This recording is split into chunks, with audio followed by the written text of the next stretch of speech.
Hey everyone, and welcome to Found Footage Fridays. I hope you are having a fabulous Friday, and I hope it's even better now that you're listening to me. Hey everybody, where's Angel, you might be asking? Well, she's taking her well-deserved break, and I had an idea that I've been having for a while because Angel has been holding it down for Found Footage Fridays for getting close to I think 3 years now. And she has covered so many found footage films that I wish I was a part of. So I figured if she needs a break, I need to talk about some movies that have already been talked about. So here it is, Found Footage Fridays, Take Two, Horror in the High Desert. I absolutely love this movie, so let's get into this one, viewers. Angel and Tom, the original co-hosts, covered this movie back in December of 2022.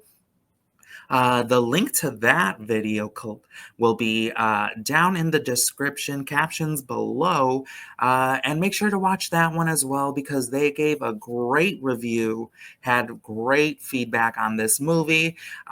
So go get ahead and give that a watch after you're watching me, of course. So Horror in the High Desert, let's get a little description. Directed by Dutch Merrick, Horror in the High Desert is a mockumentary with some found footage sprinkled in about the disappearance of Gary Hinge, an outdoor enthusiast and vlogger who went missing 3 years earlier in the Nevada desert. Y'all, we're going to keep the formula the same and we're going to go spoiler-free thoughts. For me, I love this movie. I think it is a fantastic mockumentary. I think all of the characters that are involved in this, such as Beverly, Gary Hinge's sister, the reporter, and the investigator, I think they all did a fantastic job. Special shout out to Beverly. She was a damn star. And then Gary Hinge was so charismatic.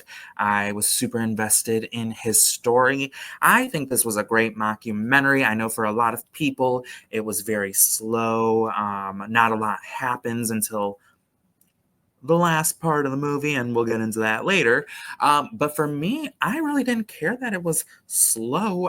It wasn't slow for me because I was invested in Gary Hinge's experience. Everything about his disappearance, I was 100% invested because he himself was charismatic.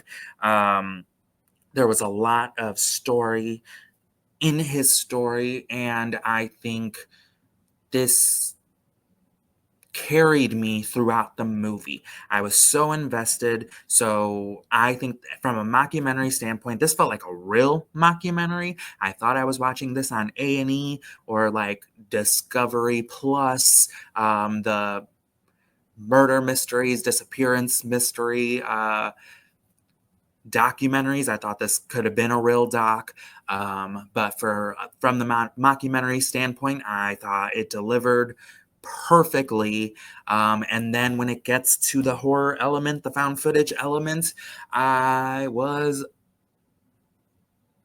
flabbergasted. Like, this took me where it needed to take me, and those are my spoiler-free thoughts. So if we're gonna go ranking this Horror in the High Desert out of 10 videotapes, I give this 10 videotapes. This is one of my favorite found footage in-world camera mockumentary movies. I will always recommend this movie to anyone. And again, if it's not your cup of tea, that is perfectly fine. It is 100% mine. I'm down for the characters, I'm down for the story, and I'm down for the chaos in the last 15 minutes.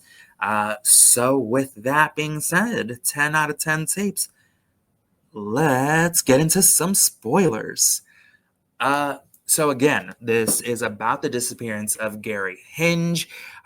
He is an outdoor enthusiast. He has an obsession with, yeah, an obsession with trains, with the outdoors. He's kind of a survivalist. He's a vlogger.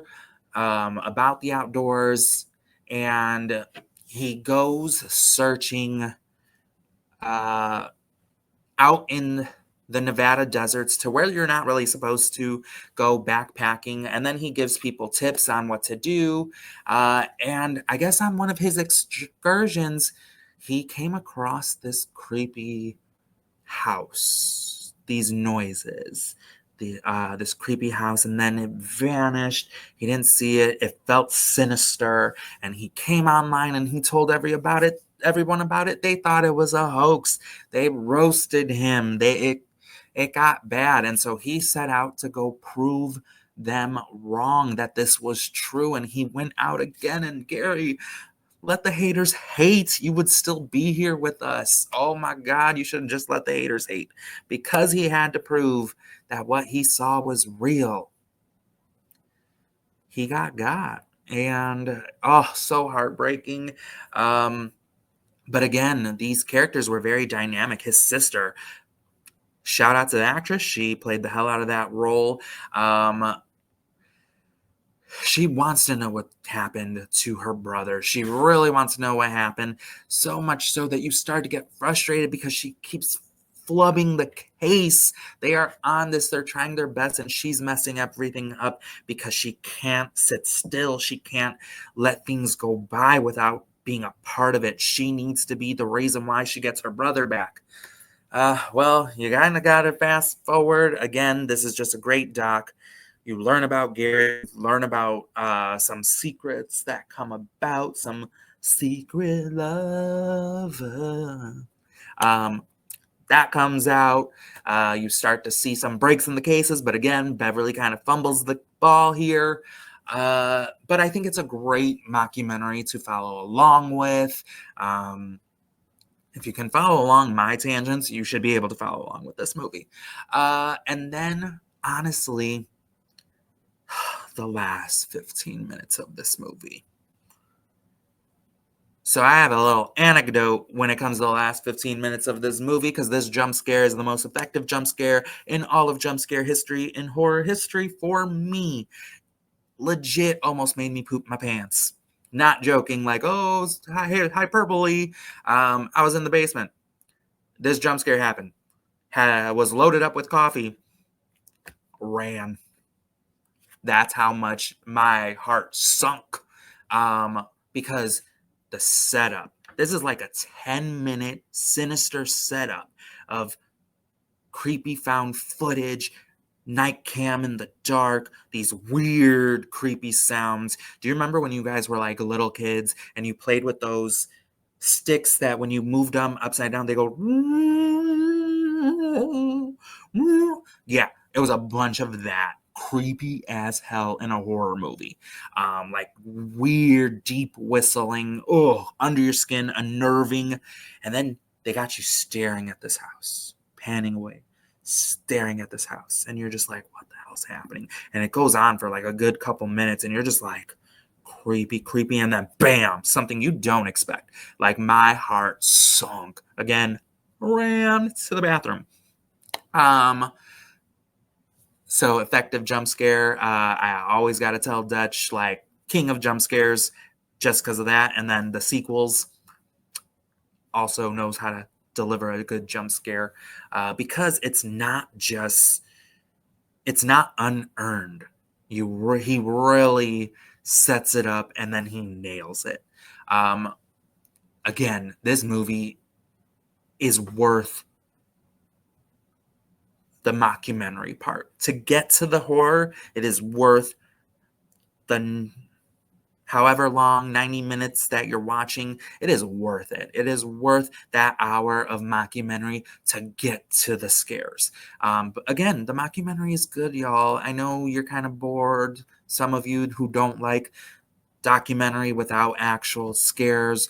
Some people mentioned there's no tension. I feel that there is tension. Again, if you're invested in the story, queer, dorky, blogger type, I'm invested. It's worth it. It's scary. Dutch is one of my favorite directors. He's an awesome person. The movies get more intense as you go. I'm so excited for the fourth one, waiting to find out when that happens. Guys, watch this movie. Please tell me in the comments what you think. Find out what Angel and Tom thought a few years ago. Go watch that. Have a fantastic Friday. Enjoy yourselves. And Angel and I cannot wait to see you again next week. I'm out.